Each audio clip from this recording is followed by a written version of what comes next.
Apalah arti kerja yang memeras keringatku dibanding nikmat bertemu denganmu? Apalah arti dunia yang memerangkapku dibanding nikmat bersimpuh di hadapanmu? Apalah arti asmara yang melenakanku dibanding nikmat kasih sayangmu?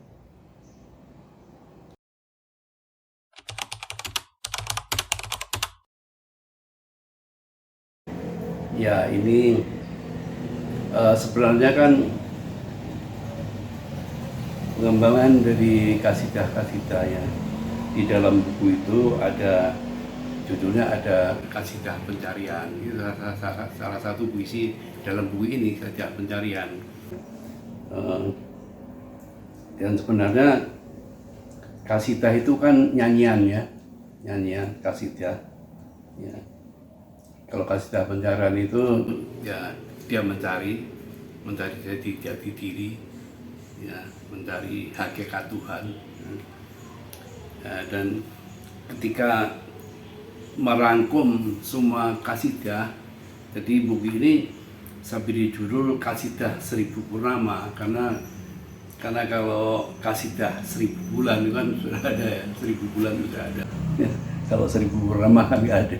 Ya, mudah-mudahan sih judul itu cocok karena judul itu juga kadang-kadang untuk mengangkat puisi-puisi itu sendiri ya, kadang-kadang ya.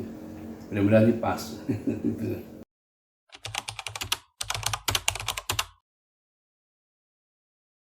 Ini puisi-puisi saya terbaru sebelum 2016, setelah 2016. Yang sebelum 2016 itu kan ada dalam buku Ketika Rebutan Mencari Tuhan ya, itu buku tebal itu. Kemudian setelah itu tentu saya terus berproses ya, banyak menulis puisi religius, dan kebetulan antara 18, 19, 20 itu kan kemudian ada COVID ya. COVID itulah saya menulis banyak puisi ya, terutama puisi-puisi religius dan juga puisi-puisi tentang COVID itu sendiri ya. Dalam buku ini juga ada puisi-puisi tentang COVID.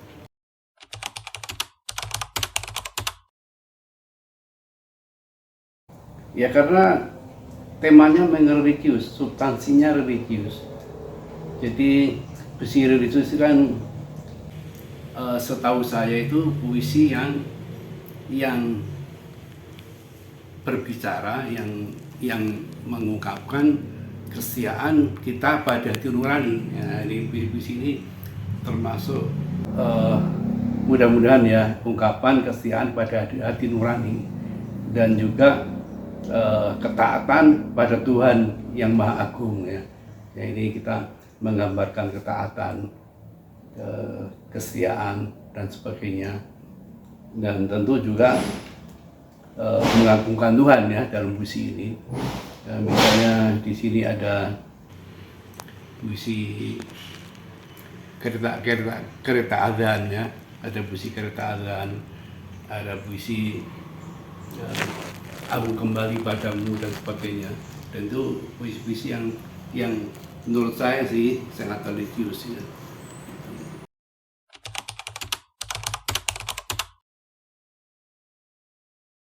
Ya,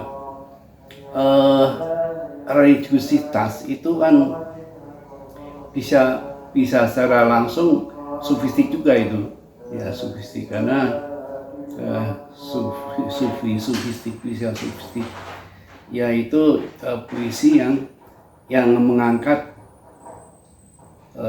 persoalan kehidupan, persoalan manusia dengan kebeningan hati ya, dengan kebeningan hati dan bersandar pada kehendak Tuhan secara ikhlas gitu ya. Itu puisi yang mengantarkan keikhlasan dengan hati yang bening. Itu saya kira sudah sufistik gitu ya. Kalau konsep sufistik itu sendiri sangat rumit ya, sufistik itu rumit, tapi kita sederhanakan bahwa puisi sufistik adalah puisi yang tadi mengungkapkan segala sesuatu bersandar pada tuntunan Allah dan dengan hati yang bening dan ikhlas gitu.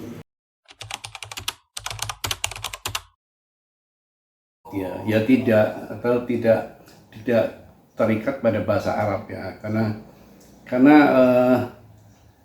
sufistik ini kan bisa diterjemahkan ke dalam bahasa Indonesia ya. Konsep-konsep tasawuf itu bisa di-Indonesiakan itu. Jadi kalau dengan begitu idiom-idiom atau diksi-diksi yang kita pilih itu bebas, bisa diksi dalam bahasa Indonesia. Yang penting diksi itu menermikan ketaatan, keikhlasan dan ketulusan hati itu bisa dianggap sufistik.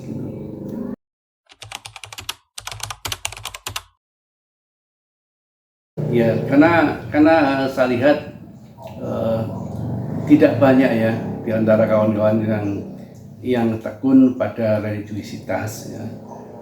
Dan karena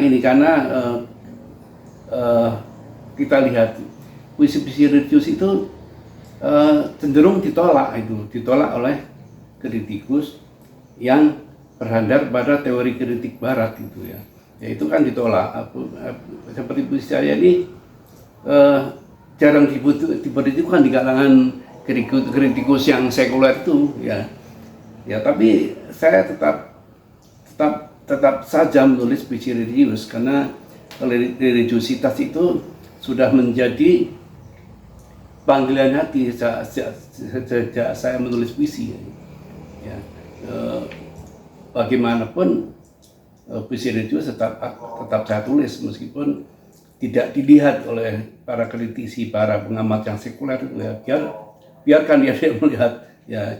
Kalau saya menulis puisi religius dan paling tidak saya meninggalkan sesuatu yang bermakna gitu, yang bermanfaat bagi pembaca karena puisi saya mengajak orang untuk taat.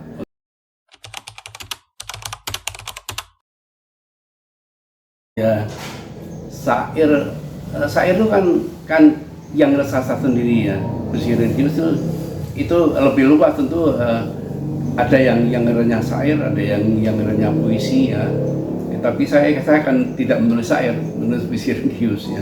Itu ya tentu sebagaimana orang menulis puisi, sebagaimana penyair lain, kita juga mempertimbangkan rima, mempertimbangkan tipografi dan kemudian rima, kemudian juga citraan yang sedapat mungkin kita cari citraan yang religius gitu. Kita tidak berani menggunakan citraan yang tidak religius, apalagi yang nakal ya, misalnya selangkangan apa itu kan ya. Nah, nakal itu kita hindari ya gitu. Kita jaga citraan kita agar punya cita rasa religius itu.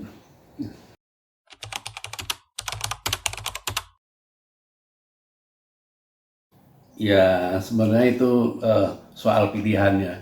Tapi menurut pilihan saya, penyair itu harus punya karakter, harus punya sikap gitu ya. Itu jangan kesana kemari menulis ini menulis itu ya, karena karakter itulah yang akan memberi kita harga gitu ya, memberi kita kehormatan ya, memberi sesuatu pada kita. Kan nulis puisi itu kan harus menyampaikan sesuatu, nggak bisa menulis puisi tidak menyampaikan apa-apa atau menyampaikan kekosongan, nggak bisa. Puisi itu harus menyampaikan sesuatu, dan sesuatu itulah yang ketika dipahami oleh pembaca, dihayati oleh pembaca, dia bisa menginspirasi sesuatu yang bermanfaat gitu. Ya, sesuatu itu mungkin something ya, suatu something ya, apapun ya itu kalau kita menurut visi religius ya, sesuatu itu harus berkisar di persoalan-persoalan religiusitas ya. Ya, kalau di luar persoalan itu ya harus kita tarik gimana sesuatu yang semula tidak religius itu bisa menjadi religius dengan idiom-idiom, dengan metafor-metafor, dengan diksi-diksi yang kita cari ya, yang kita upayakan agar pada akhirnya puisi itu bercita rasa religius itu.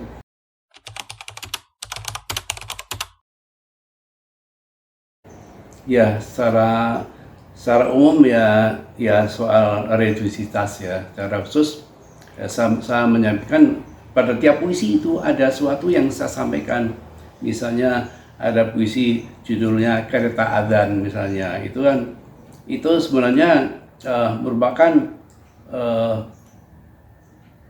sambungan atau versi lain dengan sembahyang ruputan. Kalau sembahyang ruputan kan soal sembahyang ya, ini kereta adzan ini soal adzan.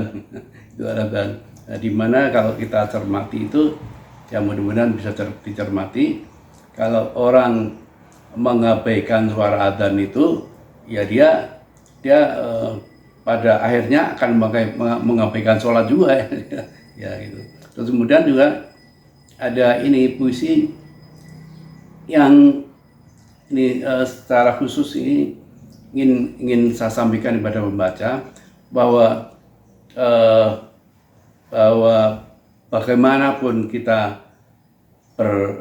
berkegiatan, bagaimanapun kita bergerak, sampai dimanapun kita berkegiatan, ya itu pada akhirnya kita akan kembali gitu, ya mungkin kita kembali dengan babak belur ya. Mungkin dengan luka-luka, dengan apa gitu ya. Pada akhirnya semua orang kan akan kembali pada Tuhan. Itu gampangnya pada akhirnya semua orang akan mati. Ya, bagaimanapun gagahnya dia, bagaimana jumawanya ya, pada akhirnya akan mati gitu. Ya, mati itu adalah saat kembali pada Tuhan gitu ya. Kita harus kembali dengan persiapan tertentu ya, kita bersih dari dosa, bersih dari kesalahan, dan sebelum itu tentu pada perjalanan untuk kembali itu kita harus sudah tobat ya, sudah minta maaf pada Tuhan, minta ampun pada Tuhan, baru kembali kita bersih itu ya. Itu yang saya sampaikan dalam puisi Aku Akan Kembali Padamu itu dengan frasa-frasa yang putih tentunya. Ya, gitu.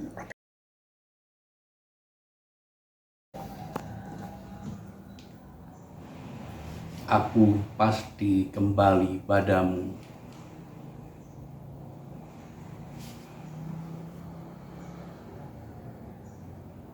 Ketika embun pagi meredam api cintaku, dan burung jiwa kembali ke sarang hatiku. Ku dengar lagi panggilan itu. Iya, panggilan itu meredam gejolak dadaku. Tunggulah, aku akan datang kembali padamu, pasti, karena engkaulah pemilikku.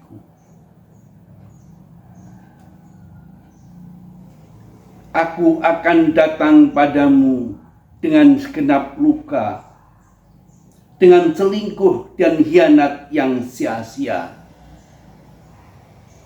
Aku akan datang dengan sujud paling pilu, dengan rasa dosa yang paling sendu. Ku dengar lagi panggilan itu. 5 kali sepusingan waktu, tak pernah lupa engkau memanggilku. dengan suara Bilal yang paling merdu. Tunggulah, aku pasti kembali padamu. Aku akan kembali meski ngilu meremuk kakiku. Aku akan kembali meski berbutir peluru menghadangku. Aku akan kembali meski berbilah pisau mengancamku. Aku akan kembali meski jarak tak berbilang waktu. Aku akan kembali padamu pasti. Apalah arti kerja yang memeras keringatku dibanding nikmat bertemu denganmu? Apalah arti dunia yang memerangkapku dibanding nikmat bersimpuh di hadapanmu? Apalah arti asmara yang melenakanku dibanding nikmat kasih sayangmu? Aku akan kembali padamu karena hanya engkaulah pemilikku.